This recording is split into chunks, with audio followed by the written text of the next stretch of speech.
Okay, meeting's now live streaming. Okay, I'll hit the button. Thank you. Well, I just God. got notified it's on YouTube. Oh my God, so did I. Anyway, The yeah, that people that sucks. say that like there's been the whole like, is there a way you can let us know when you're gonna be on? It's like, yeah, it's on social media. Yeah. I mean, what the hell are you supposed to do? It's ridiculous. You I know, mean, Mary. honestly, we used to have a newsletter and it was free for us. Not that we're being cheap, but then like um our former website host, they only allowed it all of a sudden you could only send it out to like 50 people. And after that you had to pay for it. It was kind of like, well, Yeah. Well, I don't know. like our Whatever. social media is getting more reach than the newsletter, I so it mean, was kind of just a, we try to send you try to send out yep, the social media. I mean, if you're on the social media in the 20, what is this, 21st century, 22nd century, whatever the hell it is. But 21st I mean, century. thank you. But I think at the end of the day, it's okay. But that's all right. So, Mary, I have one thing to say to you, and that is happy anniversary of Eve of Antietam. That's what Frank just mentioned. Amanda's on here tonight. And then Frank also said happy 160th of the beefsteak raid, Custis Lee Oh as well, yeah. and Tatum. Estella's on here. She says hi. And Scott is on here and he said, thanks for yesterday's Johnson's Island. Shared with a friend whose whose great grandfather was buried there. Okay. I'm gonna do some bitching right now, Mary. I can't get the stupid thing to line up right. Okay, much better All right. now. Well, All did right. you hear that? Okay. There's a person on here, Scott, whose Mhm. friend has his great grandfather, his or her great grandfather is buried at Johnson's Island. Oh no way. Yeah, that Yeah. was a great bit. That was a lot of fun going out there. I'm not gonna lie to you. That was good because I mean, admittedly, to get me to go to Ohio was a pretty big deal. Mm, Obviously, right? yeah. But no, so we went out there to check that out and spent the weekends in Ohio. But Johnson's Island, I mean, the thing about it though is like many places we go to, we're the only ones ever there. And that's Hmm. pretty good for the most part. But Yeah. it's a cool place to go. And we can talk about, we could talk about some of the prisons we've been to, not the prisons you've been to, the modern day ones, but I mean the Civil War ones. But we could talk about that and we kind of figure that out. But because I've been to a bunch of them now, and some of them are really powerful places. And Johnson's Yeah. Island, I wouldn't say it was powerful, but it was cool because you could still, even though it turned into kind of like a lakefront community, you Yeah. could still see how it kind of went together and how it was. Yeah. Um, Versus some of the other ones where they're more they're better kept, I guess is the best phrase, but at the same point it doesn't capture as much as another mentality, right? No, it doesn't like, I mean, Johnson's Island, it's so basically it's in Sandusky Bay. So anyone familiar with oh sorry, Scott said it was a guard there. His grandfather was Oh, a guard. And my neighbor's relative was a colonel from the 11th Arkansas and was a prisoner there. maybe he knew Elijah Gibson. Yeah, the guy that was shot. That's the thing about Johnson's Island was, and I mean, we get kind of trapped sometimes, Mary. We talk about because if you've been to a place like Andersonville, it's easy to compare and contrast, right? The Yeah. different prisons, and they're not every Civil War prison is meant the same. And we've talked about how Andersonville versus this one, none of them are any good. Neither Mm. nowhere. It's not a place you want to be No, you by would any not want to stretch of be. You don't be imagination. like, I want to go there and be in prison. I No, don't but think I mean, Isaac Trimble was saying that when went to no, Johnson's Island. but at the same time, if you had your druthers, do people Yeah. still say druthers anymore? Do people still say that? No. Okay, well, if you had that, um, you could basically understand that not everyone's created the same. And sometimes, we did that live over with Doug Oaks over there at Elmira. Yeah. Remember that? And That so was we did fun. that, and we talked about that, and we were comparing that to Andersonville, and people kind of mistakenly they call it Helmira, Yeah. and it's not a place you want to be, but it's not Andersonville. It's just not, No. and people tend to think we were kind of glossing over it or kind of minimizing it. No, it's a sucky place. You don't want to be there. But again, when you're talking about a Johnson's Island, you're talking about these people had bunks. They had Yeah. barracks. They had food. Yeah, they lost rations halfway and things like that. But there for people who visit battlefields, especially Gettysburg and Antietam and all the big boys, get out to the prisons and see some of them. Go to the Florence Stockade Yeah. outside Myrtle Beach, right? Um, go to Andersonville, go to Camp Douglas in Chicago. Chicago, by the way, Mary, Billy Go Tab. Yeah, Amanda Clough was talking about that. Yeah. Caleb has a question. Caleb asked, he asked, how many soldiers ended up being buried there at Johnson's Island? 206. And there was only one who was executed, a guy named Elijah Gibson from the 11th Arkansas. And he got captured over there at the island number 10, right? Yeah. We talked about that. And there was a guy who ran the commandant of the prison. His name was William Pearson. And I don't want to say he was a cool guy, but the people tend to like him. And Okay. he had 10 simple rules. That's the TV show, right? And the first 9 were basically get up on time, go to bed on time, eat on time, don't fight, don't drink, all this stuff. The same rules you have for yourself, Mary, right? Yep. But the 10th rule was if you don't follow the previous 9, you were going to be fired upon. And the way they did that was the soldiers took that literally. So if you broke the rules, they'd line you up and they'd shoot over your head. Boom. Well, Yeah. I fired upon them. And the Confederates would say they either have a really, really bad shots or they're purposely missing. And they were really purposely missing. But this guy, Elijah Gibson, for whatever he did from 11th Arkansas, he got the wrong person mad. And he broke the 10th rule and they actually shot him. He's the only one, and we found his grave, who was actually buried there, and he was executed. So 206 are buried there. 205 died from disease, and 1 died from execution. Yeah. And it's just, again, no picnic, but it's not it's not worse than it's not other places, right?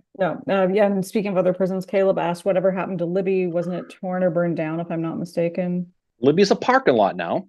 If Yep. you go to Richmond, and we were there a couple of years ago for Lisa Samia's thing. Yeah. And they have a marker in front of it, and you go visit it, and it's right along the river. And it's just a plaque, but it's a parking lot now. It used to be a big warehouse, and it's gone. Andersonville is still there. You can see Andersonville in all its infamous glory. Florence is still there. Camp Douglas is part of the University of Chicago, so you can't really see too much of that. Elmira, through the fantastic work of Doug Oakes and his wife, they're trying to preserve that land of Elmira, which is not, again, in New York, where they're trying to kind of build barracks again and try to save some of the land, but most of it's a neighborhood. But you can go there and you can visit it. You go there and you reach out to them, be happy to see you. Doug and his wife give a great tour out there. And I know they do some open house days. Lee mentions that she's 45 minutes from Chicago and she's visited Camp Douglas. Unfortunately, nothing left but a marker there at Camp Douglas. I mean, that's the reality. I mean, again, it's in a big city, so of course you're going to have that. But you can go and see these places for the most part. And the problem with Douglas, or the problem with Libby especially, is it doesn't capture the misery, right? No. Camp Douglas was not a happy place in the North. It was a pretty miserable place to be. Libby was another tough place to be. Yeah. But again, it's important to go, because whether you're a Northerner, you're a Southerner, wherever you are, you're still a human. You still have those same feelings of what it must have been like to be captured. In a lot of cases, have no hope, right? To feel like you're the only person in the world. My parents, my family don't even know I'm alive. Now, some places like Johnson's Island, they allowed you to write, and you could mail, you could send stuff out. They did at Fort Warren too, because I think Granbury wrote his wife. But again, these are country club prisons, though, compared to these are officer prisons. Fort Warren, as much as it's in the middle of Boston Harbor and it's probably a cold, miserable place, you're still in prison. But again, you had a roof over your head. You got to eat. You got to go outside and stretch your legs. I mean, I don't think there's enough talked about when you talk about the prison. We didn't intend to talk about the prisons today. We happened to be at one yesterday, so it's kind of front of mind. Well, it was timely, but I think we do owe an episode to the prisons, especially Andersonville, Johnson's Island, Libby. There's Belle Isle, there's Camp Douglas, there's all these prisons. But I mean, somewhere Andersonville, for anybody on here that's been to it, it changes you after you've been there. Yeah, you I would know? agree with that because what's touching about Andersonville, and this is when we went there. Where'd you go? There you are. Okay. Oh, the cat. Oh, okay. We'll have We have fun a with that. cat now, everybody. Mosby. Yeah, he's bothering you, not me, which is great. But I mean, Andersonville. I mean, you see the movie and you see the pictures, but what it doesn't show you until you go is all the holes that are dug that are filled in with concrete, which every hole represents a hole that a Union soldier Yep. tried to dig out of to escape. And for the most part, if you dug out and you got out of there, you pretty much had no chance anyway. But it shows the absolute desperation. Mhm. It's in this. It looks like the moon. There are so many as you walk that ground, and then you go to the cemetery, and you see these gravestones literally. Um, when you go and you look at it and you study it enough, and you see them, the graves are all laid out, and then all of a sudden they get all next to each other, real close. Yeah. And that's when they kind of stopped caring, just threw them in a pit, and you can really Yeah. see it. And again, it's at that it was 30,000 people in Andersonville, and it was only held for about 10 or 12, so it Yeah. was just overcapacitated with that number. But you can just imagine, just you go there and you just feel, you can feel that It's the a very hopelessness. miserable, like Andersonville's a very like you get out of the car and you can just feel kind of the misery and the sadness there. I mean, And I mean, the last time I felt that misery and that sad was when I went with you to the Indians game the other night. The pure misery and hopelessness of going to that Cleveland baseball game. that was Same a feeling. great game. They Oh won. yeah, of course it was. But I mean, but for real though, is you get that feeling, and you read the letters, you read some of the diaries, and you read some of the books that have come out about it. And Yeah, it's just tough. It is. yeah. Caleb mentions that some of the men in my ancestors' regiment from Tennessee were sent to Elmira in 1863. I have some diary entries from one of them. It's quite revealing. Being a POW on either side is miserable. And then there's another one here too. Oh, Scott mentions that the survivors of I always think of the survivors of Andersonville that end up dying on the Sultana. They just could not catch a break. And then Amanda mentions there's a cemetery that I went to that has the dead buried there from, I think, Camp Douglas, and then Jesse Owens is buried there as well. Yeah, no, but it's the reality of it is, and everything went bad for the most part. We talked to, for those who weren't on our live yesterday. I don't know where they were, Mary, but they weren't. But for those who weren't, you really you could really see the understanding of how it was. But Mhm. again, these are opposite prisons, and versus the rank and file prisons, Yeah. but they got their rations cut. It went from, I think, and it kind of goes hand in hand with It the was after the mentality. horror, like kind of the horrors of Andersonville started to kind of circulate in the northern media a little bit more that people were like, oh, it's really bad there. And then the prisons in the north started to cut the rations because of what was happening at Andersonville. The guy in the north who was in charge of the prisons, imagine this crappy job. His name was William Yeah. Hoffman, and he's told in 1861, "Listen, we're going to find some prisons because we're going to catch some soldiers. Now the war's not going to be long, so don't go crazy. We're going to make some prisons. You're in Yeah. charge of it." So he's going to pick. It's really after Henry and Donaldson where they really start to Yeah. focus on it. And Fort Warren in Boston was one, and the aforementioned Johnson's Island. And they started to build these prisons, and you could tell at the beginning because in November of 1861 is Johnson's Island was built. That's when it opens. And once it gets cold, they got it's kind of cold. They're going to parole everybody, get everybody home. They didn't think the war was going to Yeah. last that long. And then as it went on, and the stories of Libby and the stories of Andersonville started coming out, and you saw the same thing with Elmira. They started to cut the rations Yeah. down from 3 to 2 to 1. And this is a way to kind of get back at the poor soldiers. It's not their friggin' fault. Some dude from I Alabama know. sitting in a prison. It's not his fault that Andersonville's, but he has to pay the price for it. Yeah. Rich man's, war, poor War, man's poor fight, man's right? fight. Yeah. And that's the way it's always been. But then you saw that the screws being turned, and not every prison in the South was No. Andersonville, but again, there was no prison in the North that was Andersonville, and that's the misconception. Yes. I Yeah. mean, there was no picnic. Like we said, this wasn't Club Medbury. Okay, No. this is not Sandals. Scandals. Okay, but what it was a situation where Americans torturing Americans in a lot of cases with Yeah. starvation and cold and disease and Rosewood's clown Um, everywhere, everywhere. Yeah, because Johnson's Island it's in so it's in Sandusky Bay on Lake Erie. Used to get like, I mean, back that time, the winters were very, very cold. The lake would often freeze over.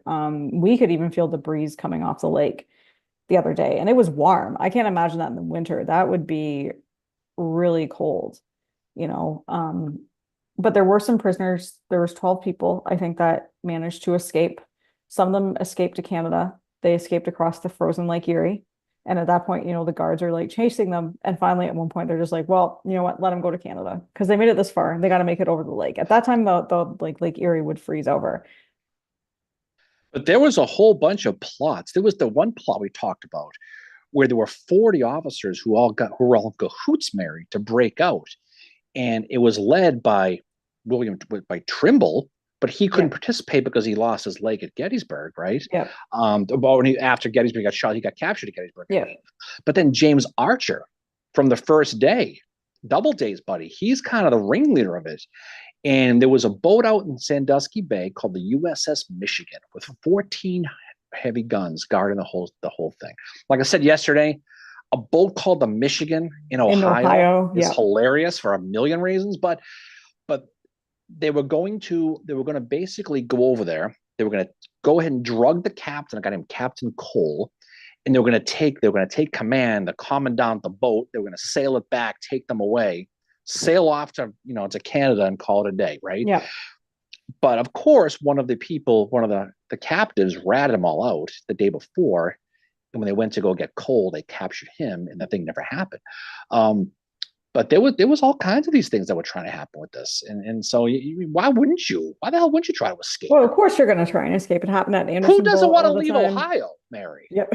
Exactly. Greg just has said, good evening, all. Thanks for visiting my state last week. Yeah, we were in Ohio.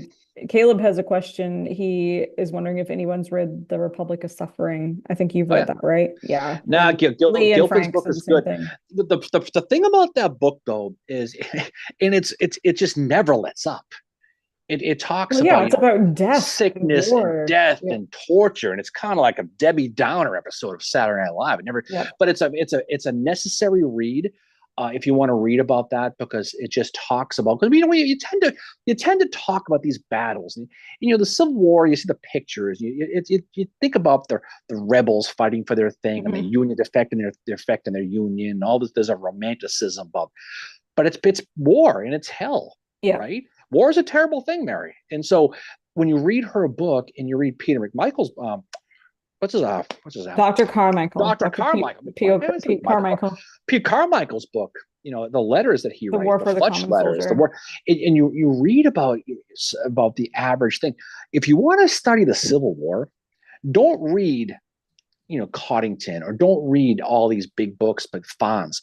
Read the diaries, because that's where the real meat is, and you find out the truth about what actually happened. Read Abner Small's book, The Road to Richmond. Read Yeah. Wainwright's diary, right?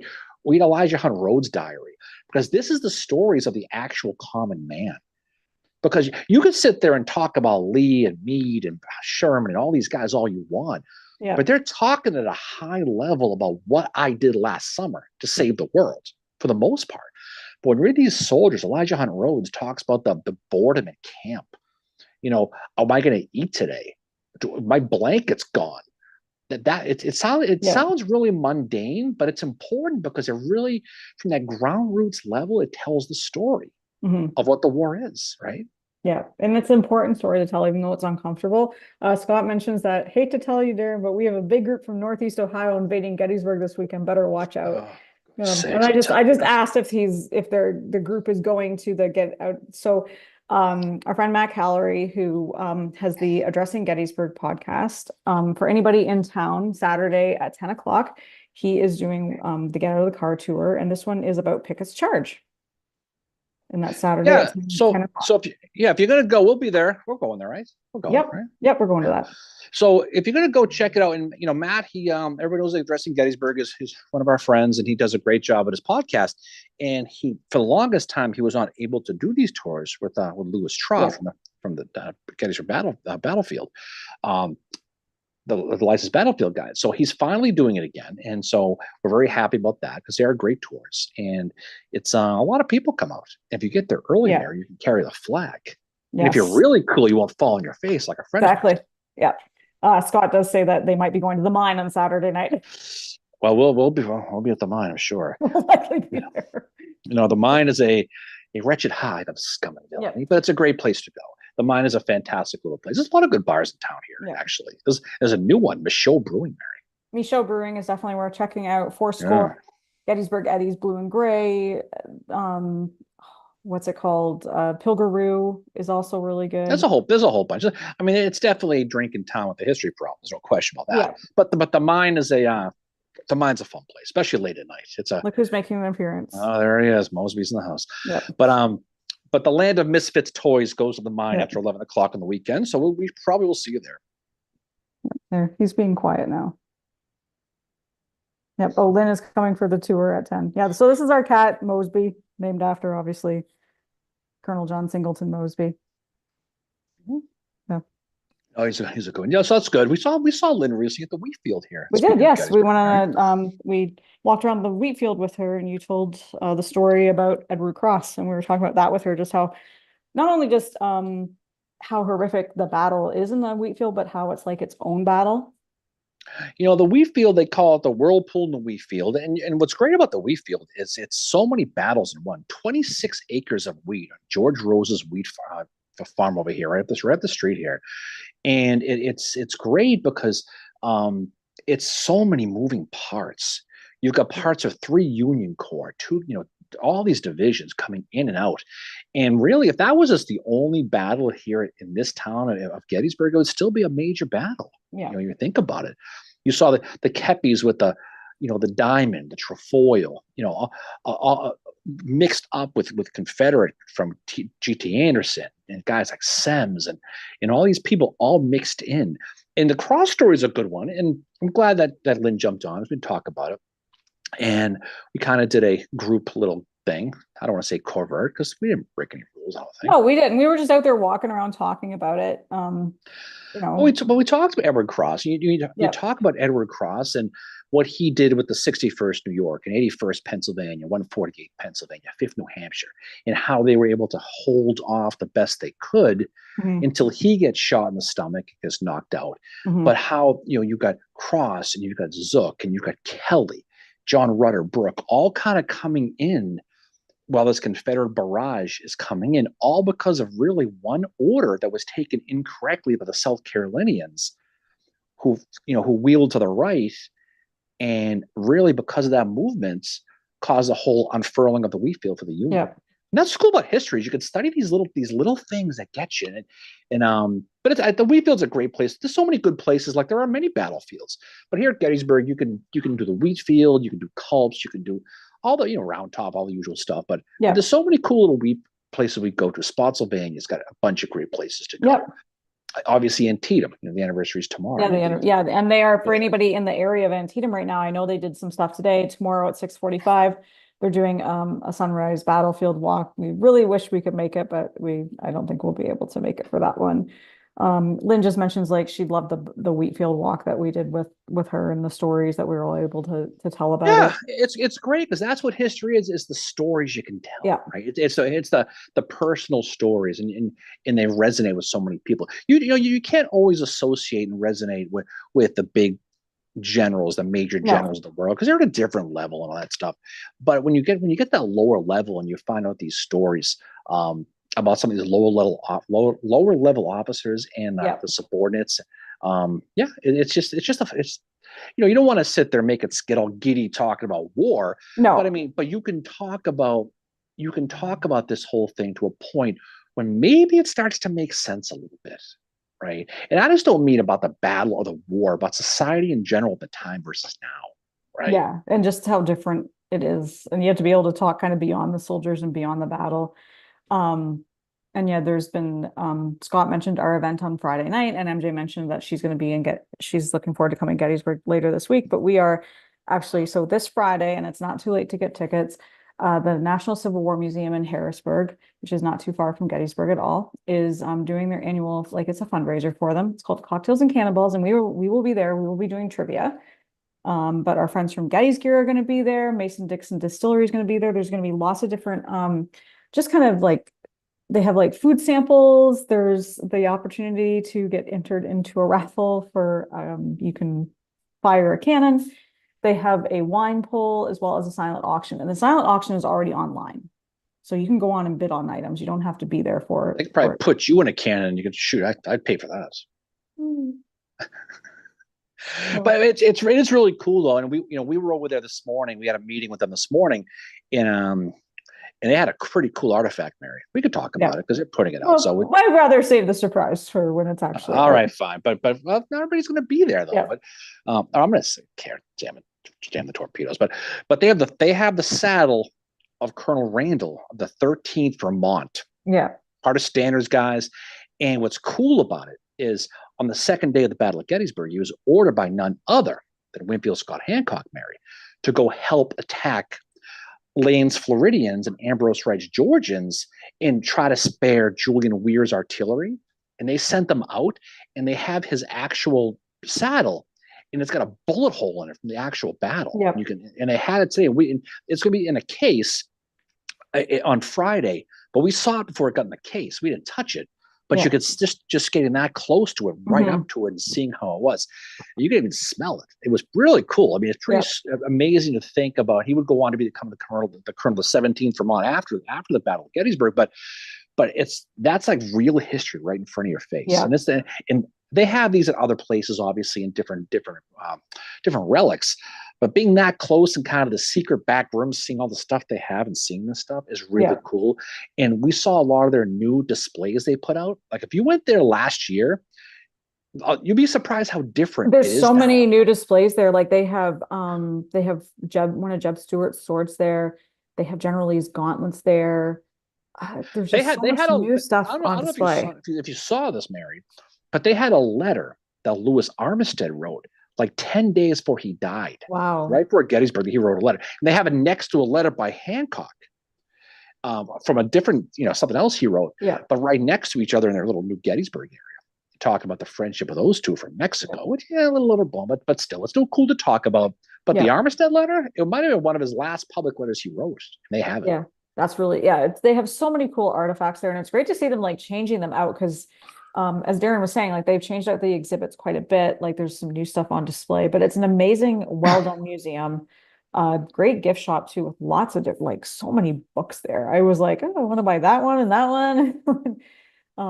It was really, really, it's such a well done museum. So yeah, if you're in the area, the event and not doing anything Friday night, get a ticket, come to the event. It's for a great cause.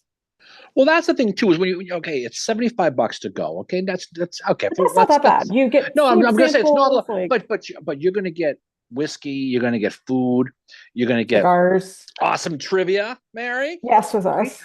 But you're going to get to meet a lot of cool people. And, one of the things we're going to be doing for the trivia is we're going to have Name That Tune. Yeah. And we have a violinist who's going to be playing the songs, and you got to guess the song. Yeah. That's pretty cool. Yeah. I'm going to be serenaded, Mary. Wow. Yeah, our first round of trivia is going to be Name That Tune, and then we'll just be asking like the questions and stuff. But we have like books for prizes and all that, and then we're going to be giving out raffle tickets as well for the cannon pull. So that's going to be a really, really fun time, and it's for a great cause as well. Now there's a lot of cool things to do. I mean, this is a big weekend here for an MJ. She's got her event at Gettysburg on Saturday. So if you're in town, go see her over across from the Jenny Wade house. You can go see that whole thing. Yeah, definitely talk about that. So the get out of the car tour is going to be in the morning. Then we go right to 10. MJ's house, and then we go right to the mine.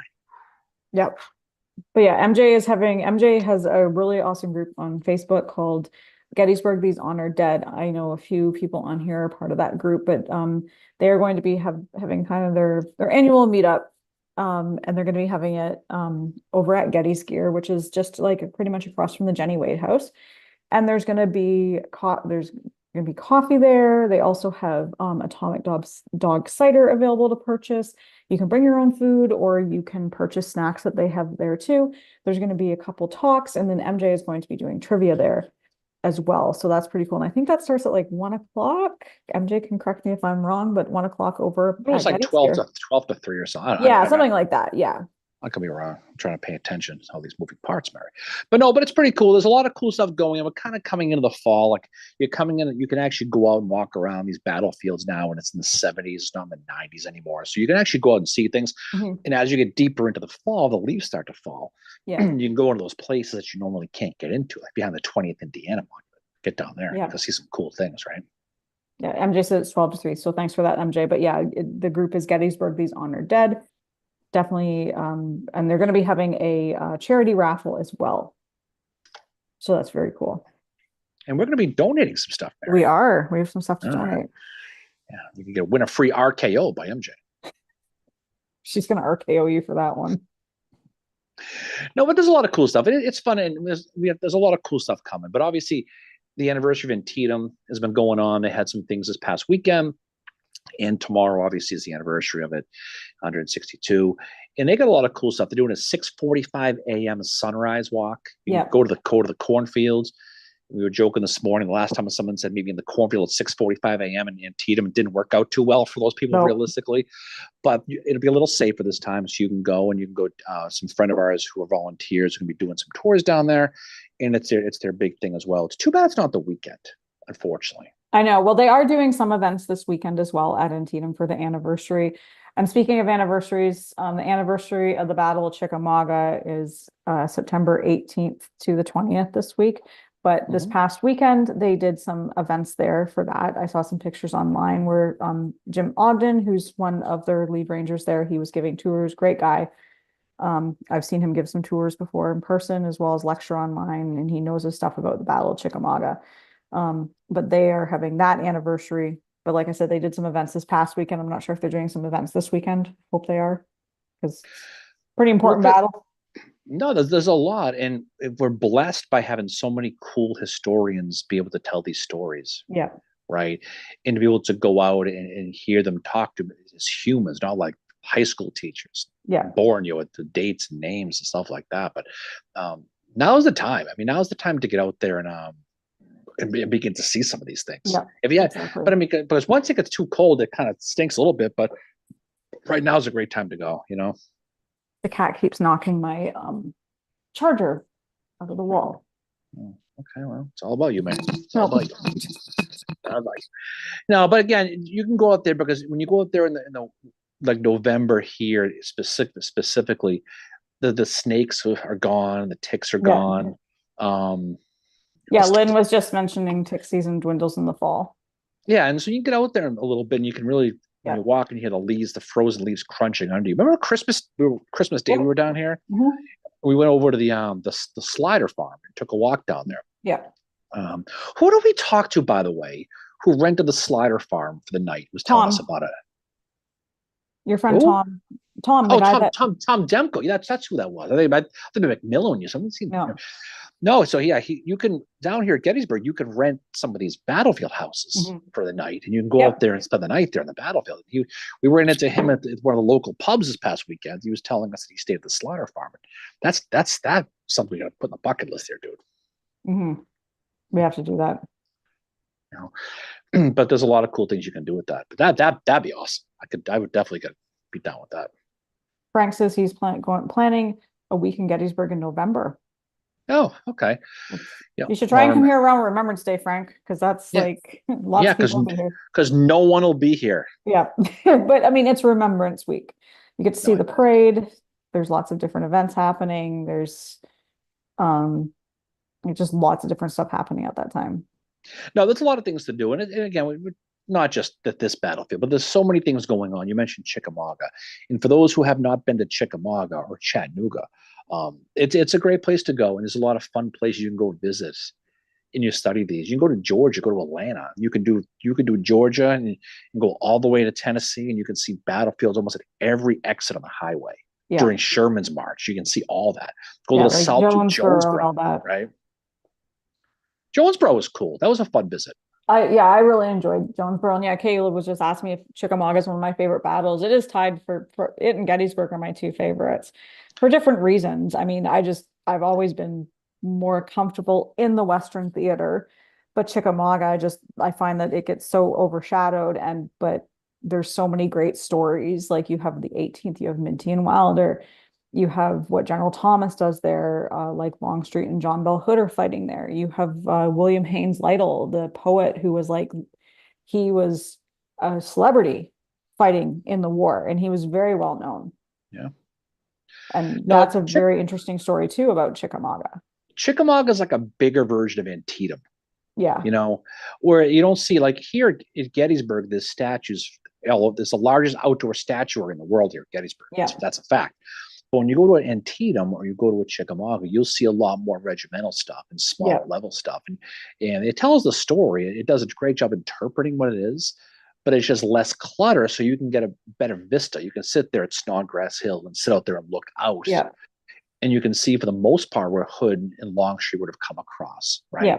You can see where Lytle was. You can see where a lot of these guys fought, and a lot of the people did with their thing, and see where George Thomas would have defended until he took off to Chattanooga.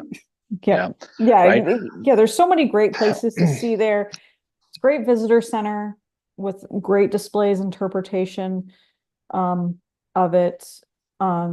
Michael mentions like need to get to Vicksburg. That's definitely on our bucket list. That and Shiloh as well. Yeah, exactly. So because the thing about it though is there's thousands upon thousands of places you can visit. You try to get as many as you can. If you're on the East Coast and the Mid Atlantic, you can visit. If you're near Maryland or Virginia, obviously you can see there's battlefields everywhere. We're going to be going down to Fairfax County pretty soon to do the Mosby stuff again. We did that a little bit last year, and we kind of whipped through it a little bit. We didn't have a lot of time, but we're going to spend more time going down to Warrenton, going down to Staunton, going down to Bunker Hill, places that no one visits, but there's a lot of stuff that happened there. Yeah, we have a good friend too. He's very well versed in Mosby, so he'll be touring us around. He loves Vienna Lager. Fortunately,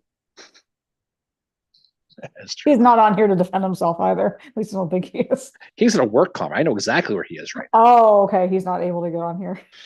He's staring out the window in Alexandria, praying for death right now at a work conference. I know for a fact. So he will not be joining us tonight. Lee asked, is anyone going to be at Franklin for the 160th? And I said, we unfortunately won't be. We wanted to try, but we unfortunately won't be there for the 160th as much as we would love to be. No, it's tough. Maybe 160. Obviously, I think the next bucket list item for us will probably be Franklin. Right? Nashville. Yeah, I think so. I really want to get there. Not just we talked about it. Remember, we're going to go to Nashville. We're going to drive down there, but it just didn't happen. It just didn't work. Just didn't work out this time because everything's going on. So yeah, and then Lee also mentions Shiloh and getting to Corinth, and Michael says that we'll both love Shiloh. Like Shiloh, Vicksburg is a great trip. Yeah, I had a friend of mine who I talked to not so long ago, back from Massachusetts, and he loves Shiloh, and he's actually be coming down here, I think, at some point this next couple of months. But he says Shiloh's great, and everyone says Shiloh's great. I know our friend Bjorn from Abraham Lincoln Bookshop, who used to be a ranger there, and he knows that battle inside and out. I know Jim Miller loves it there. Our friend Leonard lives in Vicksburg, so he loves Vicksburg. We definitely want to get there too. I mean, Franklin for me would be the one that I would want to get, like, just for some reason, I really want to get there because I've heard it's like Andersonville, where you kind of come away changed after you see it, just because of the sheer carnage that happened there and all the people that were killed. And I mean, for me, the pull is obviously like Patrick Clayburn and Hiram Granberry. Like that's a big part of it for me, but it's also just this battle that we were talking about it the other day. No, for the Army of Tennessee, the Battle of Franklin's kind of like the Red Wedding of Game of Thrones for the Confederacy. Yeah, it just is, and it's death after death after death. And we've talked about this many times. After Jonesboro fell and Atlanta fell, it's all window dressing. We talk about August 31st of 1864. They finally cut the railroad, right? Yeah. The Union does. And then 9/1 is the second day of the Battle of Jonesboro. And how many of those deaths on 9/1 were probably unnecessary, we talked about, right? Yeah. And then you expand that out. And now you talk about the Nashville campaign. Yeah. And how leading out to with Schofield and Hood chasing him down with Spring Hill and Franklin, especially Nashville, all those lives and all those family lines that were destroyed, where you can probably say in hindsight, being our 2020 our benefactor, that was probably unnecessary and it was unnecessary deaths, right? Yeah. Absolutely unnecessary. Anything after Atlanta is unnecessary, I think, especially with what Hood's doing. And Gary Edelman had a really good post about John Bell Hood. And I know you and I both chimed in on it last week. And I said, I question any of his decisions because John Bell Hood should not have been a commander of an army. That's just my opinion. I know people would disagree. No, I mean, I think, people, when you talk about John Bell Hood, you tend to focus on Gettysburg, the great what if, right? Yeah. You tend to focus on Chickamauga, right? And then maybe you're going to think about Franklin and not nearly Nashville. But when you look at the Atlanta campaign, it's really tough to strain your eyes and find a real positive with him. Yeah. And again, was it SD Lee's fault versus Hood at Ezra Church? You know what? Probably. But last I checked, Hood is still the man in the big chair, right? Yeah. Obviously, Jonesboro, Hardee wants Hood to come down and fight. It's Hood, like, no, I'm good. Hood nopes it, right? He says he's washing his hair. I can't make it. That's what that one is. Obviously, when you look at Peachtree Creek, was the beginning of it. Yep. It was a mismanaged attack. Now, the Hood people are going to say, well, something, it was a subordinate. You got Breckinridge doing this thing. You got SD. But still, I mean, the Confederate general here, when they got smoked, he said it's all my fault. Yeah. Now, maybe he changed his tune afterwards, but he took ownership of it.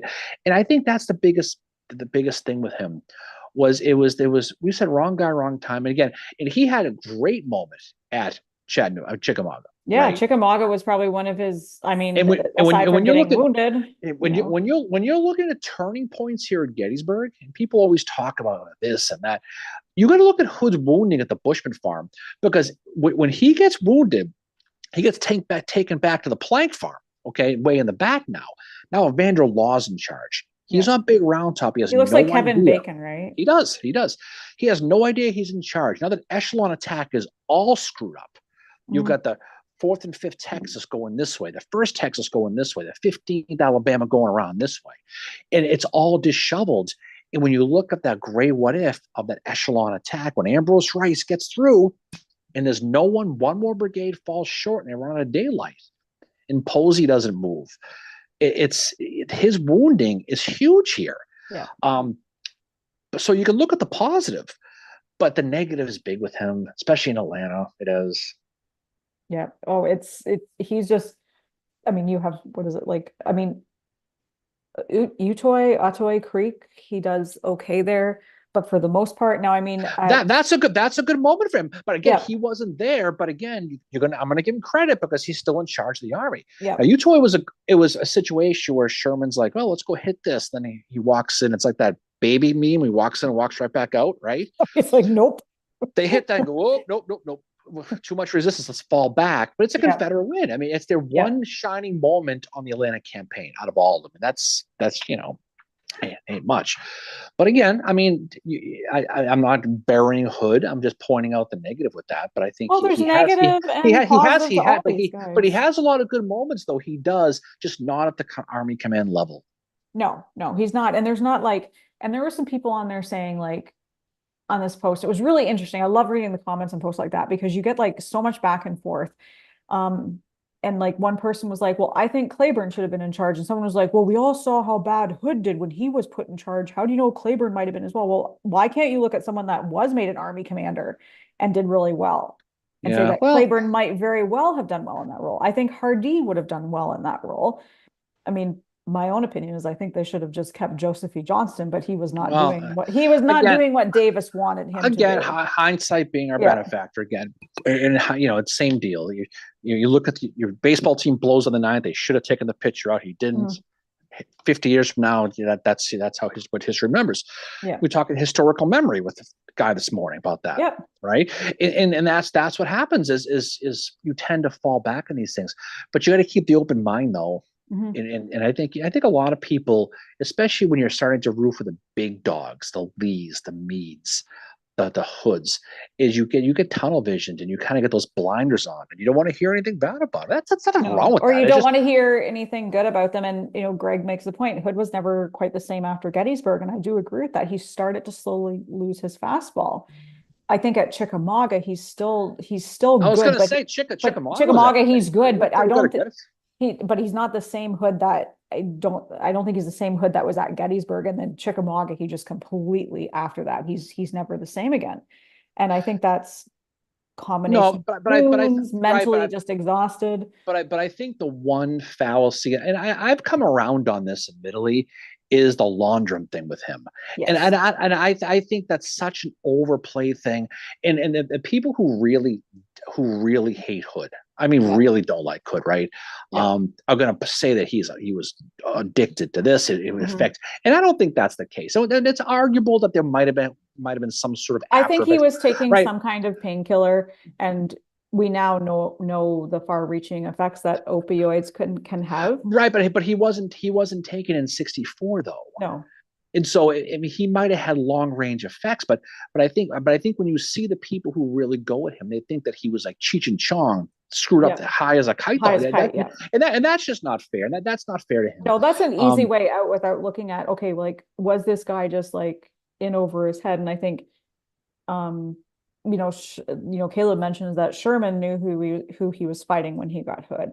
Hood, on the other hand, I don't think understood the tactics that Sherman and Thomas, McPherson, and later Howard and Blackjack were all throwing at him. I don't think Hood understood who he was fighting, whereas no, Joseph E. Johnson had a pretty good understanding of who William T. as Sherman as the was. as the war went on, it went from checkers to chess, Yeah.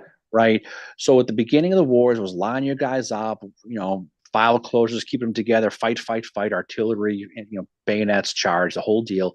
But by the time you get to '64, it was a thinking man's war, more so than '61 and '62, where Yeah. you had to really understand your opponents. You had to have a real game plan. And Sherman, we mentioned before, great at the game plan, not good at the execution, No. right? And that's just the way kind of what everyone's got their superlatives. But Yeah. I think Hood was like, well, we need to. I promised the big man, Jeff Davis, that I'm going to The be big offensive. So I'm going to on day one, I'm going to come up with formulate a plan to attack at Peachtree. And he's going to go out there. And I'm going to do this big echelon attack, which is the same exact attack that Lee had at Gettysburg. Game plan Yeah. is exactly the same, right? Exactly the same. But of course, it screws up again because his troops are too far to the right. Half the guys, when it's their turn to go, they take the ground. They don't fight. It doesn't happen. So they get beat. Really embarrassing attack for him because his men just didn't follow their rules. And then it comes back. Little success at Utoy. Ezra, a then disaster because Yeah. Stephen D. Lee is going to attack. He's going to Leroy Jenkins it and go right in, and the Yeah. whole thing gets screwed up. But then when you look at Jonesboro, and I think not enough people study Jonesboro because in a nutshell, it's the whole Atlantic campaign rolled into one battle. Yeah. It really is, because you've got troops coming from all different directions. Howard, of all people, he's able to get across the river, set his army up on that ridge, force Hardee to now play defense. He's completely outmanned. He calls for help. SD Lee comes down. Yeah. He's going to try to help out. But after the first day's battle, Davis pulls him out, sends him back to Atlanta, leaves Hardee holding his diaper in the rain by himself. Poor Hardee. And he gets whipped, and it ends up being a disaster. And I think you said in the episode we did, the only reason why Blackjack Logan did not chase Hardee down and finish him was, I think, because he figured, what's the point? We have the railroad.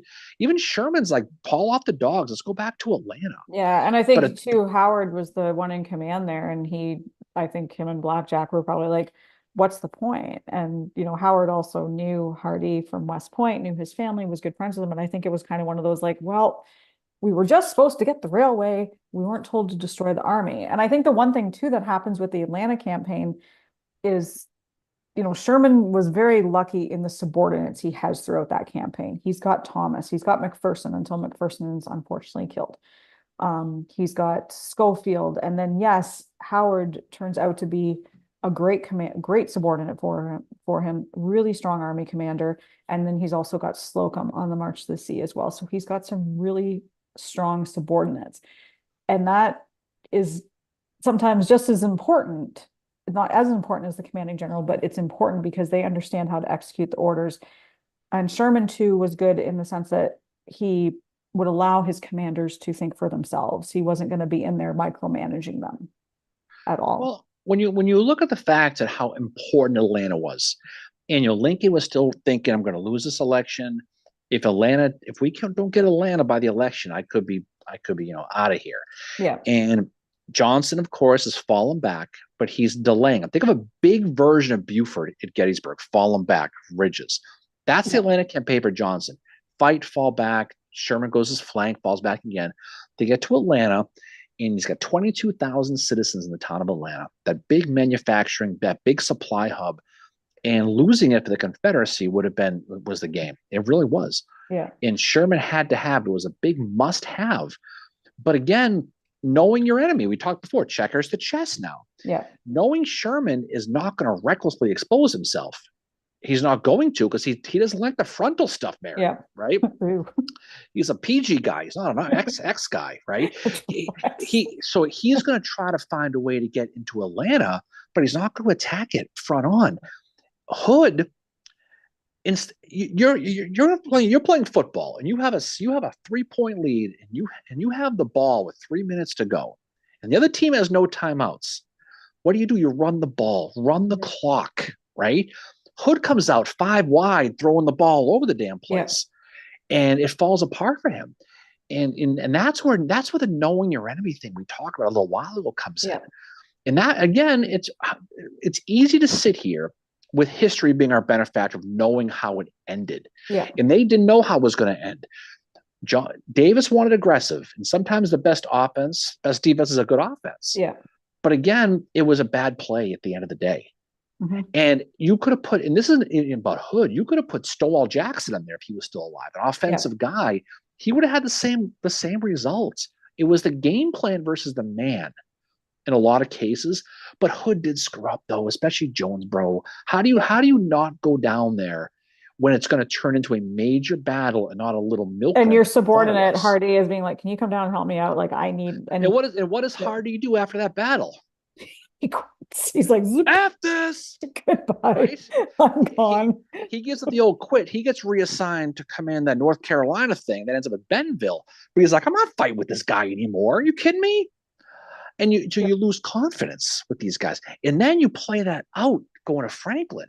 Now, again, it's not his fault, really. Spring Hill happened. You got to give credit to Schofield for sneaking by him. But if you're one of the surviving generals after Franklin and you're in Nashville, you might as well put Star Trek red shirts on these guys at that point. Like, who was Govan? Lucius Polk? Yeah. Right? They must have been like some level of like, what are we? Well, I mean, why are we going here? But Nashville was tough because Franklin was fought in the cold. Yeah. Nashville was fought in the snow. Sometimes it's not all drinking in Nashville, Mary. It snows sometimes. No. And there's some really good comments here. So Michael says that like Hood was very over aggressive, like pushing his men into a cornfield for no gain. And he did that a lot. You mentioned that in one of the battles, the Atlanta campaign before Kennesaw, where he just pushes his men in and there's absolutely no gain from it. And Cisco says Hood's aggressiveness needed to be channeled by more tactical experience. And then there's the whole, like Michael said, killed his army at Franklin. There's no gain. You're not going to have success with Nashville. And Michael said he agreed with you that it's hard to say what we would have done with the same info they had at the time. It's easy when you have the answers to the test. It's easy to sit there 106 years later, and we're not saying what they should have done. It's just when you look back and you see what did happen and you realize the mistakes they made, that history proved. But again, I mean, if you're sitting there, if you're making those decisions, you're probably going to make the same decisions in a lot of cases because it's not always your decision. It's Davis's decision specifically. Yeah, that's what Caleb says. Davis, you're put in charge because you're going to be offensive. I'm going to put you in charge. You're going to attack. So you know what you're going to do? You're going to Yeah. attack. Now, instead of being, but again, instead of being Gene Wilder in Blazing Saddles, he's Mongo, right? Right? That's who Hood is. He's just going to go hit everybody without thinking about it. It's going to get him bagged. Yep. And and again, he had a real, a tough situation there with Spring Hill, and it's easy to give him a little bit of a pass because Breckenridge did kind of screw that one up, right? But you have to give Schofield the credit for pulling that thing up. If you go back and listen to the episode we did, or you start to read some of the stories in Spring Hill, what Schofield did was one of the more underrated sneak buys. Yeah. Right? In the entire war. But Franklin, I think, was probably a little bit of desperation because you had to get them before they got through Franklin and got over that river. Because if they got to, the whole point was to get Schofield before he got to Nashville. The department, you're going to have the Army of the Cumberland, the Army of the Ohio meeting and joining. Superpowers, activate. Yeah. And now you've got a real problem of a Union Army to deal with if you're Hood. So you can see the desperation to get him. But at that point, it's you're the chasing a dog chasing his tail sometimes. Yeah. Yeah. Like Lou mentions, would Johnson have just kept retreating and retreating? And I don't think Johnson was necessarily retreating. I think he was, like you said, Johnson was probably starting to run that clock down on the election and saying, like, I know how Sherman fights and I can just keep doing this whole cat and mouse game with him. But but Johnson probably was okay. And I don't know this, but if you're going to play that thought out, he would have had to known that he was sacrificing 20,000 Atlantans. And Vicksburg was not that long ago. It was a year before, right? So do you want to have starving people in the street? That's what they were thinking about. So it's easy for us to sit here and talk about it. But in real time, I mean, these are decisions that cost lives. He's doing, Hood, in his mind, whether you agree with it or not, his decision in his mind was what was best for the city and the best for the Army at that time. He just chose poorly, like the guy in the Indiana Jones movie, right? He chose poorly. Is what he did. Yeah. But again, it's easy to say that when you know the answers to the test, like I said. Yeah. But at that time, what do you do? They don't have the information. Something that we've talked about, we asked, and there's good discussion about this going on. Could Claiborne have taken the AOT and had any success as great as he was? And Michael said, no, once Schofield gets to Nashville against Thomas, who never loses, it's over. It doesn't matter who's in charge at that point. It's a very broken army. When they got to Nashville, the game was over. And then if you want to read, a really tough part of the war, read about Hood's retreat to Tupelo after Nashville, where they had to walk in the snow, a beaten army. And the men who got back to Tupelo, after paying respect to Elvis, right? The ones who could still walk, they got sent to Carolina with Johnston to go and fight with him and Hardee. So it wasn't over. The Army of the Tennessee was gone, but the men fought on, a lot of them. So some of these dudes, some of these Tennessee guys, some of these Mississippi guys went to continue on. But you read about that retreat. People talk a lot about Lee's retreat out of Gettysburg, and that was no picnic either by any stretch of imagination. But that was a milk run compared to Hood's leaving. Oh, it's completely. Yes, I totally agree. Like, you hear about the guys when they're after Nashville and they're having to go to the Carolinas after that. They have to take down their regimental flags because they're being put into different parts of the army now. So what you had is broken. And at that, even going into like leading into the surrender, Battle of Bentonville, you still have them being called Claiborne's division.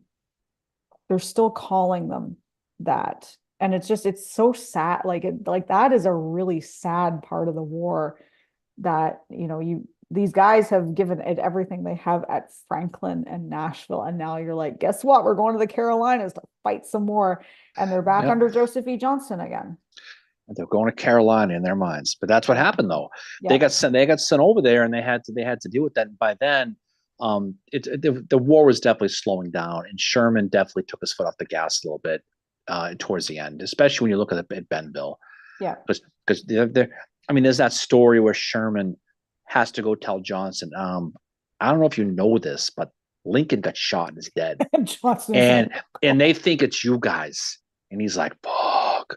Johnson is like, oh, And they have that talk. And then when Sherman goes to tell his men about it, you know what he does? He turns the artillery on his own men yeah, in case they go ahead and start to destroy the city. They're going to yeah. fire on their own men, saying, do not blame them for this. You know, you're going to lose your minds with this news I'm going to tell you. And that's what happens. And then everything at that point, you know, Lee's has already surrendered.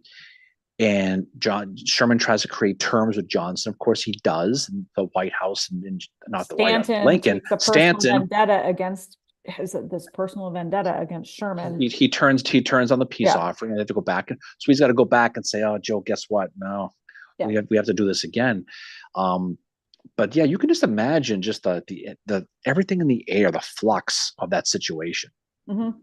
Yeah, like the unknown. And like, you know, Frank, he said that I've heard that having a pamphlet in the battlefield in your hand was more information than the generals had during the battle. And it's all about knowledge perspective. And I think that's probably true. There's probably some times where they were like, we don't know what we're doing right now. Like, you know, well, you think of how information traveled at the time. They're not, well, you think about, you know, go take a ride through South Mountain here, go take a ride through, you know, through Chickamauga, through, you know, the Ringgold, and to put your phone in your pocket and go try to find your way. It's impossible, you know. And these guys had to, you know, use maps with the stars and walk everything else like that. You know, it's definitely different worlds, no question about that. Yeah, yeah. And Lou mentions, you know, 64, the Southern desertion rate is going up. The planters are still growing the cotton or tobacco and not food. And the regular guys had families at home that were having trouble finding food. And not to mention the other thing you have in 64 is you're going to have the March to the Sea in November. And that's Sherman playing the mental game right there. And then you also have the campaign by Sheridan in the Shenandoah Valley. And what happens there is like, and especially in the March to the Sea, where I've read stories of like, you know, Sherman knew he was going to start the men who were up fighting with General Lee. You know, Sherman knew that when he started to march to that area of Georgia, that those men were going to start thinking of their families, because they were going to start to hear rumors of what was going on. And they were going to start to wonder, oh my God, my wife and kids, are they going to be okay? Because Sherman's going through Georgia. And yeah, Sherman is not, he's not wrecking it. He's not as bad. Like, I mean, what Sheridan does in the Valley, I think, and we're going to do an episode about that, I think is probably worse than what Sherman is doing the March to the Sea. He's just foraging, you know, and yes, there's some bad stuff that happens, but still it's going to play into the mental game with these people.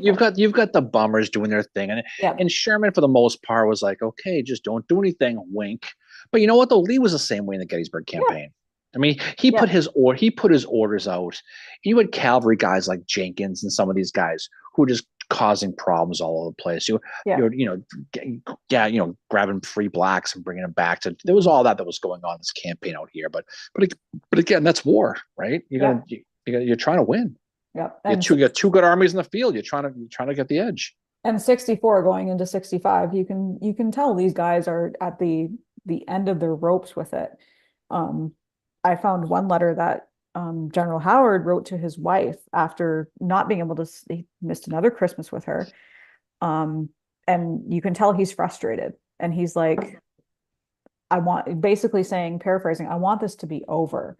I want and he specifically references Jeff Davis. I want what he has done to be over, because I'm being taken away from my family. And so are all these men.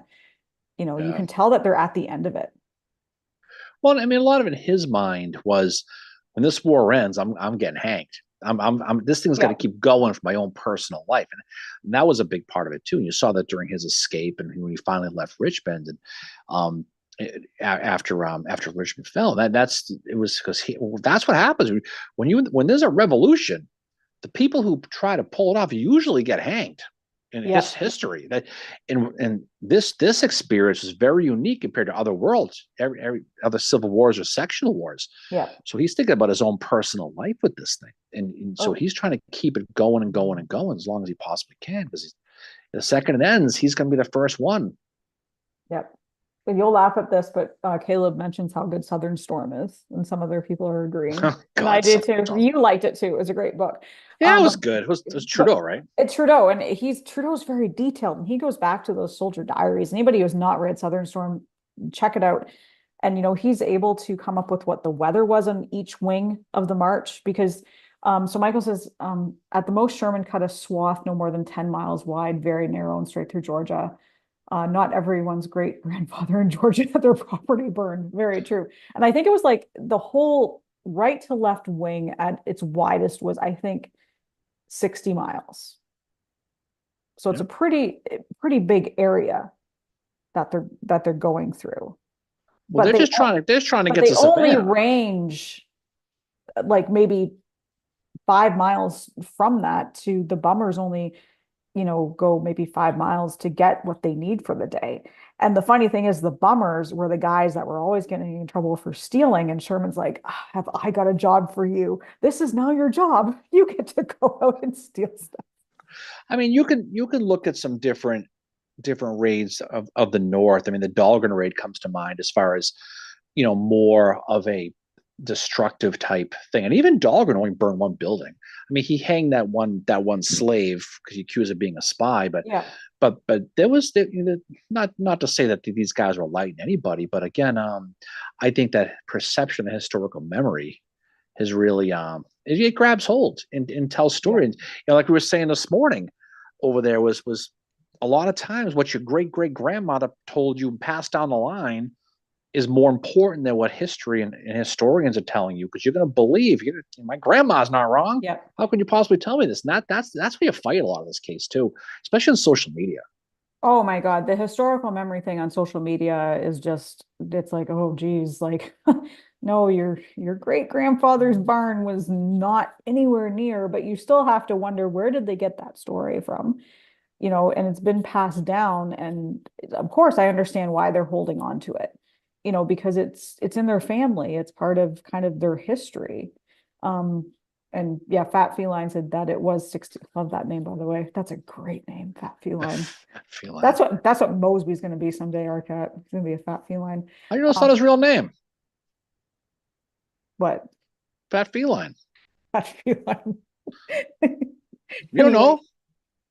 he said that it was 60 miles wide from one, like that was Yeah. the swath that Sherman cut through Georgia. And it varied because he would feint from one city to the other. Oh, he talked about his feint towards Augusta Yep. and didn't take out the armory down there. He just kept Yeah. going. He That's took out yeah. the railway, but not the armory. Well, Like, that's the why would smart you? thing to do, though. Why? Yeah, it's like, why would you bother? There was one time you got yourself in trouble on social media yet again, and about that. Yep. And isn't it smarter to take out the train so they I can't tried to get the argue that. I was arguing with a person who was writing a book about it, and I just kind of, it was on a lecture we were on, and I just said, I'm like, well, I personally wouldn't take out the armory. I would take out the railway. you can make all the black powder you want. If you can't do anything with it, it's just going to sit Yeah. there. But this person was just looking for a reason to, I think, criticize Sherman. Well, I mean, there's a lot of things you can rip on Sherman about. My personal one is Andersonville with him. And again, George Stoneman did try to go down there and he got bagged by Joseph Wheeler and he lost his whole Yeah. division trying to, but again, you go not too far away from there. I mean, they were significantly north of where they were. But when there's 30,000 U.S. troops that you could liberate and you keep going. But again, we saw that with Ebenezer Creek with him, right? Nothing's going to slow him down, like that old 80s song. That's how he was, right? Yeah. And that's how that was the plan. And so unfortunately he had to make some tough decisions. But it's tough to look at that, especially if you've been to Andersonville and you see the graves, like, and it's like, man, how could you? But I get, I don't know what his goal was. He could not afford to feed and carry 30,000 really invalids with him. Why he didn't break off a portion of his army and go take it, just hold them there and stay there. The Confederates weren't going to go to Andersonville and try to rescue them. They would have had to let it go. But that's another story. But needed again, the army. It goes back to hindsight now is our benefactor. I know. And that he doesn't have that. We have the information that maybe he didn't have. And And Caleb said, didn't Sherman say that winning the war as quickly as possible was the best bet for those prisoners at Well, and, Andersonville? and that he did say that, and that's the thing too, is that people who in the South who really, and again, you go onto these Facebook and you go to some of these sites in Sherman, everything's fire and everything's this and that. The entire state is on fire. We've had some fun with that. Everybody has. Yeah. But I think the reality was, his quick march through Georgia, it probably did save lives because it ended the war sooner. In a lot of cases anyway. I mean, it could have. I mean, there's no battles other than, I mean, Griswoldville that's another thing I would love to take a look at in an episode. And I actually know a person who wrote a book about historical fiction about the Battle of Griswoldville. But that's where you have old men and young boys fighting, and that's it. And then you also have things like Ebenezer Creek. Like there's all these horrible things that do happen on the march. But yes, overall, I think it is going to, like, in the end, it's what he felt had to be done, and obviously, Sherman. The plan was we're going to send Grant overland campaign to try to take Lee, and it was Lee, not Richmond. The target was Lee's forehead, and then we're going to send. Sherman's going to go through Georgia to try to come from the south to meet up with Grant and bag Lee and end the whole thing right there. Now Lee, of course, is going to surrender before Sherman's going to meet up with him. So it ends up with Bentonville, the whole thing.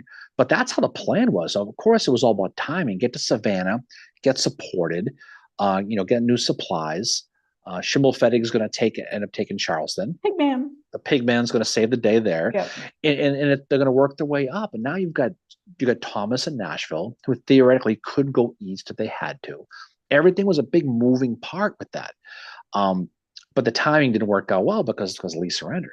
Yeah. But that's so it probably did save lives. If he bogged that down, if he went to Augusta, if he decided to try to go chase Hood down and head west instead of who knows how that would have played itself out. I mean, Hood went to Nashville. Part of the reason was to cut the supply line. That's for Sherman. He doesn't know Sherman's living off the land. No, he doesn't. That's the thing is, like, again, this is somebody who does not have that information, because like when they started that march, like the men were not like writing home or anything. And Lincoln was asked, like, oh, have you heard from Sherman? And he got really upset. He's like, I don't know. He went in some hole and I don't know where he's going to come out again. Like he had no idea what he was going to do. And that was because they had to keep it absolutely silent as to where they were going. Yeah, absolutely. You hope when you put the radio back on the answer, it's like, the Apollo movie with Tom Hanks there. You hope to God the answer when you call them, but that's how it was though. But there was no real defense going through Georgia. There really wasn't. No, but imagine how Lincoln felt when he got that. Like, I beg to present you Christmas gift, the city of Savannah. Like that. I mean, Joseph Wheeler had come back. He had that battle of Dalton over there, and he got chased away and disappeared into the night, and disappeared for a while. And but he ends up coming back and trying to nip at Sherman's heels. That's what Ebenezer Creek was.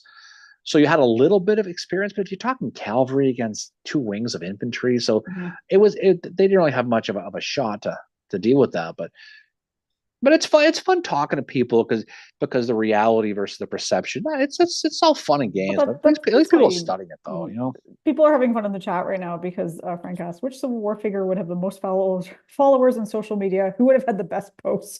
And then this reminded me of the dating profiles you did one time. Caleb said AP Hill would have had Tinder. Didn't you say AP Hill always plowing? Always plowing. FarmersOnly.com. That would have been his site. But who I think would have had a really good social media would have been Joe Hooker. I think. Yeah. I think he would have had a good one. I think he'd be kind of fun. Sickles definitely would be fun. There's a lot of good ones. I was telling you one time, a ranger friend of ours down here, we were emptying bottles with one day, talking about who we'd drink with on the Confederate side or the Union side, and we couldn't really come up with one on the Confederate side. Because he's a Southern. He's like, I can't really think of one I'd rather want a beer with, because none of me. Lee, what the hell's Lee gonna do? He ain't gonna drink with you. No. But Sickles is probably the answer to that question on the Union side. If you think about it, Confederate, who knows? Yeah, But yeah, the social media pages that somebody like Caleb said, battle between Custer and Jeb, Twitter war. Oh, can you imagine? Oh my God. Oh, Michael said Cheatham. Benjamin, some random guy, Humphreys, Andrew Humphreys. Just Von Steinweier has probably got 6 followers. Carl Schurz. He's got a street named after him though, so he's got Yeah. something. He's got something, you know. But that's the thing though, is a lot of these people, you know, that's why we were saying a little while ago, when you're studying this from the general level, you know, when people say, "Oh, who's your favorite general?" Who I don't really have it because it's just pointless. Because none of these people, despite how much people love their generals, if you met them in real life, you're not going to enjoy the experience. These are alpha dog generals Mhm. who are used to giving orders, not being fraternizing. You know, they don't feel very friendly. You want to have some fun, you find the provost guy. Well, Frank just said have a drink with Earl Van Dorn. Yeah, he'd real fan, but I mean, he'd be fun. The cavalry guys, I think, perception wise, the ones who probably we would think would be the most fun. Guys like I John think Morgan. Mosby. Well, yeah, Mosby would be. Mosby didn't drink, but I think he would have been a good guy to hang out with. I think he would have had a lot of great stories to tell. Yeah, you know, Bull Summer be fun. Yeah. Oh, poor Bull Sumner. You know, he didn't make it. No, but again, that's the fun about when you start, because if you can do that, you can do it well. You're kind of knowing their personalities a little bit. Yeah, like what would they have been like on social media? Like who would have been the vague Booker and like the one guy that the movie Gettysburg gets completely wrong as Low Armistead. Oh yeah, he was a grumpy bastard. Can you imagine Armistead coming back from the dead and watching the movie, watching him getting all teary eyed of an old witty boy? Like, are you shitting me? Like no. But that's the thing. You got to make these guys relatable in a lot of different ways. But it's fun though. Yeah. But the Sherman thing is one of these. You know, he's vilified in the South, and he's a hero in the North, and he's kind of like. And Margaret Mitchell has a lot to do with that, but creating this monster of perception versus reality. But it's fun though, and this way when you study these guys and you go, okay, that's all he did. Okay, but you kind of understand a little bit. But every so often you get those people online who just still lock, stock, and barrel. This is the way it was. This is how it was. I'm not going to change my opinion. Bill Etzford said Howard would have the Bible bangers by the thousands. Howard's social media would be like a Bible verse daily, just like he had outside his tent. He'd be like, "Here's my verse today." Yeah, I don't think he's the type of guy you're gonna go grab a 6-pack of Budweiser and go hang out with. No, you'd be going to like a coffee shop with him. You know. And then Caleb said, personally, I'd like to drink with Grant. I bet that man could knock them back. I think he was, what do you call him, a microwave drunk? Oh, everyone knows that one guy you go out with and he has 2 beers and he's hammered. My brother's like that, actually. And so you go out and I think that's kind of what, I don't think he drank a lot, but I think when he did drink, it just got into him a lot more. Yeah. But the problem with him is the stories. And a lot of it, again, of it was he got really popular really quickly after Henry and Donaldson, and guys like Henry Halleck didn't like that too much, not one bit. And all the rumors started. And we've said before, every time you got bopped in the head and you got wobbly, they accuse you of being drunk all the time. You saw that with Hooker at Chancellorsville, where they accused him of being drunk when he got hit in the head with a beam. Yeah. They didn't know concussions existed back then. So you wonder how true it would be. I think if you went back in time and you hung out with U.S. Grant, you'd probably come away with like, what the hell am I doing here? Yeah, what was that all about? Well, I mean, I think he'd be fun to talk. It'd be like talking to Belichick or somebody. I'm like, okay, well, this is kind of sucks. I mean, it depends, especially if you're talking shop. Yeah, well, apparently, like Grant, the way it was described in Howard's memoirs is like they were all sitting around in Chattanooga and Sherman arrived, and Howard said like Sherman never shut up, and he was always moving, and when he sat down, he was constantly like he would like, straighten out his legs and cross out his ankles and then uncross them and he said that Grant would sit there and just kind of nod and listen to what everybody had to say. Thomas kind of stood back in the corner and was like, didn't really talk too much, but Grant was really quiet. And then when everybody had said their piece, then Grant was like, okay, this is what I think about it. Well, Grant was cool and collect, right? Yeah. There's that story, if you watch the Ken Burns show that with Shelby Foote talks about, where he says that Grant was a type of guy where you could wake him up at 3:00 in the morning and say that his left flank had just been turned.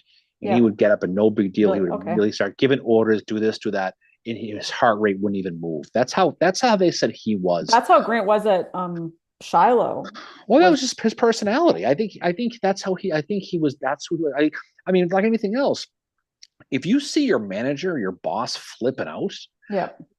that's when you get nervous. Hmm. And like your boy Howard there, he had his moment over here at the cemetery house, but he didn't do it in front of his men. No, that's the myth is that's the one thing that I say like, yes, Howard did flip out at some point, but it was not in front of the troops. It was when he was in the cemetery gatehouse and it was in front of Slocum and Sickles, possibly Meade, but I think Meade arrived far too late. But I think at that point, it's understandable because he's been on the go since probably about 4:30 that morning. And he's had to come to the battlefield and find out Reynolds is dead.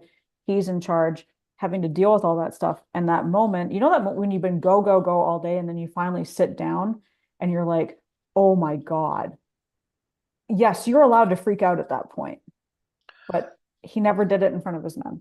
No, and I think that's the whole thing too. Is you want your leader to feel like he's been there before, and Grant certainly did, and Lee certainly did. I mean, think about Lee he was very cerebral. He was a macro managing guy. He didn't sit there and freak out or go, "You move this," like he was moving pieces on a chessboard. He would just sit there and say, "Do this, do that, take that hill. Let me know how it goes." Yep. And he was somebody who was more calm. In the movie, Gettysburg gets his character right for the most part with Martin Sheen. A little bit aloof, a little trusting in his men, demanding of his men. But I think that's how he has experience. He has all those years in Mexico. He's got all those years in the regular army. And so he understands how to command a volunteer army versus a lot of these guys, the Blackjack Logans of the world, right? Guys like Isaac Trimble's of the world, who end up in situations where it's bigger than them. Yeah. And it eats them alive. That's what happened to Hood. Yeah. It got to be too much for them. Cisco said he'd like to have a chat with John Pope. MJ said Sheridan versus Warren in social media would be interesting. That would be a good one. Oh God, that on Twitter. I mean, you could have Lee and Pickett later in the years. Oh jeez. With Mosby when Mosby brings him over there to Mosby gets involved. Yeah, let's go smooth things out with you and old Bobby Lee. Brings him over there, and or you takes him over there to Franklin Street. And actually, I don't know if it was in Franklin Street or not, but I thought it was in a hotel somewhere. I think no, it wasn't. You know what it was? It was when Lee did his train trip south. Yeah. And it turned into the robbery relief for farewell tour. And Mosby's going to mend the patches, and he goes in there and brings Pickett in there, and of course Lee stands up like he does. When Lee would get mad, or he would stand straight up and stretch his body out, and flex his muscles, and he basically told Pickett to go screw. And he walks out and he got all mad, and he tells Mosby, he goes, "That old man destroyed my division." And then Mosby says, "Yes, but he made you famous." Yeah. One of the best lines from Mosby ever said, because it was a great story. That's so good. Yeah. Frank said Pickett would have unfollowed and blocked Lee. Oh God. No, I mean that's that thing. We saw Pickett's hat today, by the way. Remember? We did. Yeah, we saw Pickett's hat. We also saw the new thing that they have on display there too. One of the new things they have on display at the National Civil War Museum in Harrisburg is they have the sleeve of Pickett's coat from when he was wounded, and there's still some blood on it as well. But it's really cool to see that. Back to the kind of the Carolinas campaign, Fat Feline mentions primary sources like enlisted and lower level officer letters, diaries, describe that there's more destruction, especially in the Carolinas, even North Carolina. And that's in line with what Sherman wrote in his memoirs about that. He said, he's like, I was worried about taking my men into the Carolinas. And that was what he cared about more. He didn't understand the obsession with the March to the Sea. He's like, I don't know why people are obsessed. Yeah, if you really want to get into Sherman and you really want to get really into the nuts and bolts of it, read about Columbia, right? Read about that. Read about North Carolina a little bit. And he definitely gave North Carolina a little break, and he definitely punished South Carolina a little bit, but he absolutely did not go at Charleston, and that was a big surprise. And if you read Mary Chestnut's diary, that was and it's really interesting reading her diary, because it reads a lot like 9/11, the news stories about all the rumors that this is happening, that's happening. And that in real time, even though it wasn't true, it's fascinating because you can get a real good flavor of what the citizenry was thinking as Yep. Sherman approached, like this monstrous hurricane coming to destroy everything. And it didn't happen. He passed. There's different stories why he passed it up, but he certainly passed it up. And Some he say it went. was a girl, some say it was just, Who knows what it was? But he went to Columbia, and they ended up.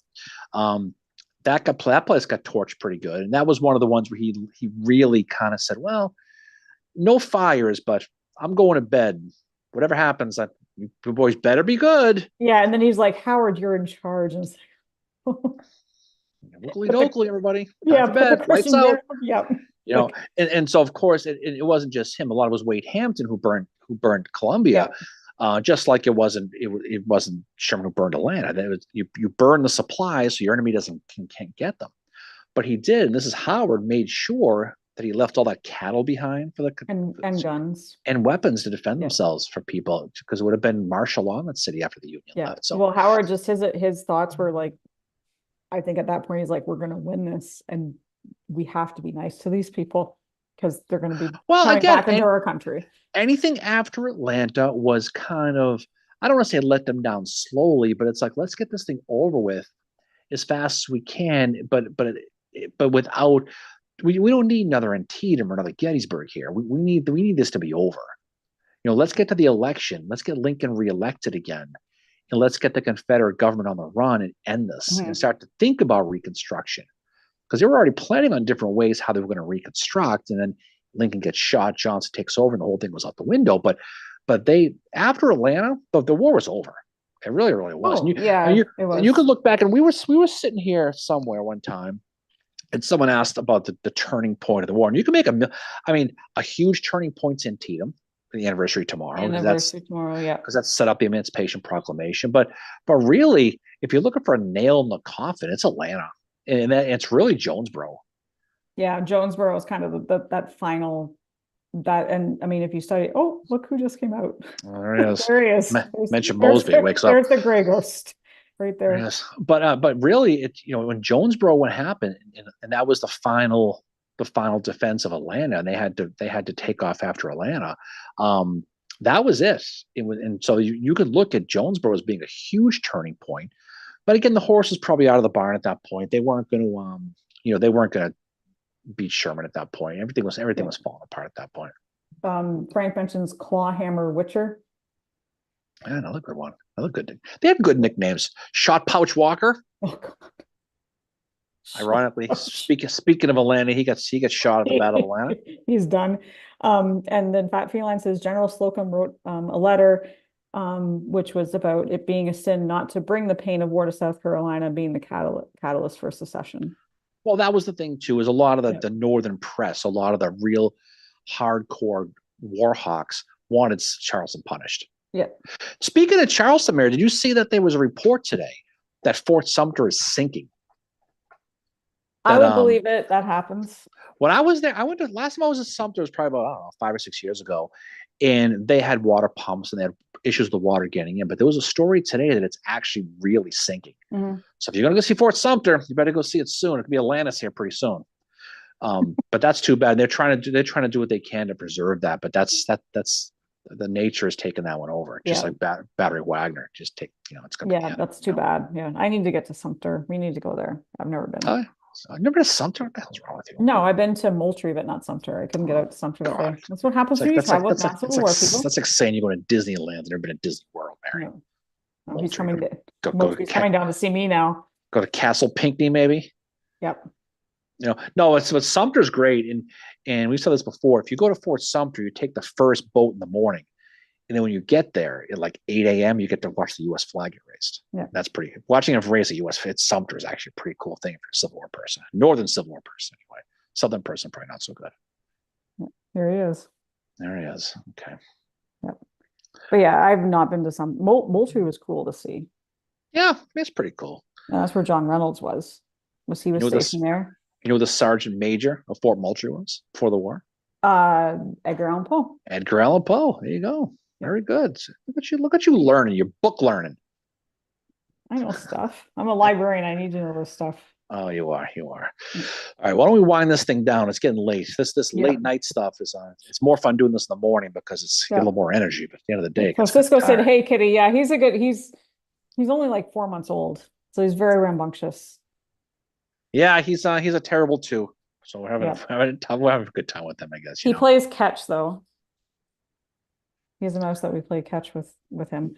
Oh, yeah, Caleb absolutely. says you guys should try to get down to Fort Gaines someday. There's quite a bit of Civil War history down there. Battle of Mobile Bay, all that. Yeah, there's a lot of places. There's a lot of places still to go.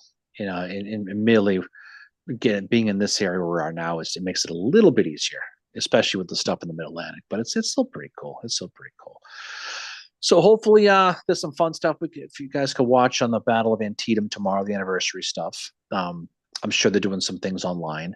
Mhm. I don't know if Battlefield Trust is going down there. I imagine they probably are. I wait. They usually don't announce. They usually just show up. But I know they're doing. We really wanted to. If it had been on a weekend, we would be there for the sunrise walk. But we've got like other Yeah, it's a work and tough zone. other obligations tomorrow, so we unfortunately can't get down for that. But yeah, Antietam is doing some stuff, and um, definitely worth checking out down there to see what they're doing. And then our next episode is probably going to be about the Shenandoah Valley campaign. We have to sit down and talk about that. And then I know we are going to be doing an episode more on like just the planning of the March to the Sea and what went into that with what Sherman was thinking and what he wanted to do with it. No, there's a lot of good things. A lot of good stuff to talk about as we come into the fall. And we are going to be having another roundtable soon. We're going to have a roundtable this week, but there's a lot going on with like with our event at the cocktails and cannonball or cocktails and cannonballs happening at the National Civil War Museum on Friday evening and all that. Yeah, and if you're in the area on Saturday morning, Matt Callery, Justin Gettysburg, they get out of the car tour happening at 10 o'clock. And then MJ, her group, Gettysburg, These Honored Dead, is having an event over at Getty's Gear from 12 to 3. So there's definitely a lot to do in town. If you can make it to the museum, definitely try. Because I'll be Yes. honest, this is the second time we've been doing it. It's a really cool event. I mean, there's a lot of cool people. People dress up in period clothes. There's a big cannon demonstration, a nighttime cannon demonstration. Yeah. So usually when you see cannons fire, it's during the daytime. They do it at night, and it's really cool watching these Napoleons going off at nighttime. It's very rare to see alive, and so you get to see that. I was hoping they would do live ammunition this year, but I don't think they're going to. You know, I don't think they can they? no, I don't think they can. No, but there's a lot of cool stuff. You got good cigars from Getty's Gear. You got some good coffee. There's some good whiskey from Mason Dixon. There's a lot of cool people to hang out with. It's a lot of fun. So, and it's a beautiful building. Like we said, we were there earlier today, meeting with them about some different things, and the new displays they have. It's amazing, and I hate to say it, but it's kind of better than the visitor center at Gettysburg now, Mary. Oh, as far as the stuff they have, so good. It's so well done. Great staff there as well. Like great people. I was just typing in Caleb wanted to know MJ's Facebook page. It's Gettysburg, These Honored Dead, I think is the one. And then Bill Etzcorn, is cannon fire at night in Harrisburg a good idea? Asking for a friend. Well, it's funny you mentioned that. So last year they fired off the cannons at night, and within 5 minutes, all you heard was police sirens. So someone called the cops, thinking somebody on the top of the hill was firing these really loud guns. But hey, we'll find out. We'll find out again. So no, it was a good time. They have campfires out there, and they have campments out there, and they have people like living historians out there in the field, and it's just really cool. It's a beautiful building, and it's really run by a really good group of people. And it's if you like, again, if you can make it go, because you'll be happy if you did. If you can't make it this year, they do it every single year. So definitely try to get out there. Yep. David Maxwell might scare the people at Piccolo's. Well, Piccolo's probably ones who would call the police, probably. Oh, we drove by Piccolo's today, and we also drove by Double D's. God, Harrisburg is quite a place. All right, well, why don't we jump off? We got some stuff coming up, so we'll definitely Shannon definitely episodes about Shenandoah Valley campaign as well as the March to the Sea. We are going to be having an author on at some point too for his book. But yeah, we've got to get that scheduled. He's probably curious when we're doing that. we told them Somebody, September, so somebody needs to get on the email, get on the French piano and get that Oh. email sent out. we're doing that. Anyway, Anyways, all right. So keep it up. We're gonna do the roundtable next week. We're gonna do that. We have trivia coming up here too. We're gonna take care of that soon too. But we'll just do Yeah. a traditional roundtable next week, and it's yeah, just like we'll this. announce that we will announce a roundtable probably within the next day. Yeah, and for those who have never been in a roundtable, it's just like this, except we bring everybody in on Zoom. We all hang out and talk Yeah. and have a good time, and then we see how long we can go for. All right. Yeah, so hope to see some of you Friday night at the museum. MJ, I know we will definitely be seeing you there. And yeah, thank you to everybody who came on here on Monday night to join us to hang out with us. That was really awesome. Yeah, absolutely. It's always a good time talking nerdery Civil War stuff. All right. So everybody have a great rest of the week. It's only Monday. Oh my God. But we'll get through it. We'll get through it. It's going to be a good week. It's going to be a great weekend. The weather looks good here. And hopefully people have a safe week, and hopefully they're getting into their football. Anyway. All right. Yeah. So And just watch our social medias for announcements about the roundtable, announcements about we'll probably share the information for cocktails and cannonballs as well, and just anything else we have going on. So yep, a lot of stuff, a lot of things afoot at the Circle K, as they say. Yep. All right, everybody, have a great rest of the night. We will talk to y'all soon.